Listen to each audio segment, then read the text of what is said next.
জমি ও টাকা নিয়ে বিরোধে বাবার সামনে ভাইয়ের দুই চোখ তুলে নিলেন আপন দুই ভাই। কোনো মানুষের কাজ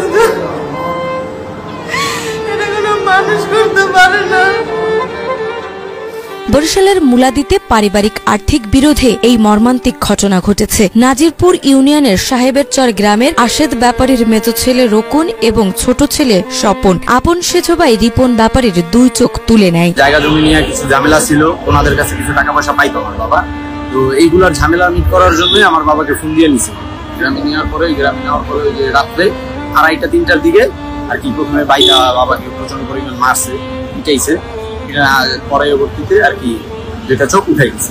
স্থানীয়রা আহত রিপনকে প্রথমে গৌর নদীর আশুকাঠি হাসপাতালে নিয়ে যায়। পরে অবস্থার অবনতি হলে বরিশাল শেরেবাংলা মেডিকেল কলেজ হাসপাতালে ভর্তি করা হয়। তবে পরিস্থিতি আরো খারাপ হওয়ায় তাকে ঢাকায় জাতীয় চক্ষু ইনস্টিটিউটে পাঠানো হয়। বর্তমানে তিনি সেখানে চিকিৎসাধীন রয়েছেন। যেরকম আমি নিজে দেখছি আমার স্বামীর চোখ সবাই নিজের আপনজন মানুষ যেভাবে উঠেছে, এই কোনো মানুষের কাজ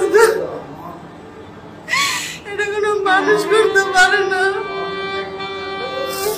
আমি এটা কি দেখলাম, আল্লাহ আমার কি হইল, আমি এটা কিভাবে সহ্য করবো? যে একটা বাপ ভাই তা অন্য মানুষ হলো সহ্য করা যায় তো, যে অন্য মানুষ তারা এটা করছে, এটা নিজের মানুষ, নিজের ভাই চোখ খুঁজতেছে, নিজের ভাইয়ের বউ ঠাইসা করছে, যেই জাগস জীবন ভর কামাই করে খাওয়াইছে, হেরা নিজের এরকম মাইরা ফেলাইতো। আমার কোনো লক্ষ্য নাই, যদি কোনো অন্যায় করে থাকতো তার মাইরা ফেলাইতো। তার এই শাস্তিগুলা কোনো মানুষের দ্বারা যে শাস্তি হেরে দেওয়া হয়েছে। ওখানে ছিল হইল গিয়া আমার বাবার আপন ভাই মেজো ভাই রকুন ব্যাপারী, আমার বাবার ছোট ভাই স্বপন ব্যাপারী, এবং কি রকুন ব্যাপারীর ওয়াইফ ছিল, রকুন ব্যাপারীর মেয়ে ছিল।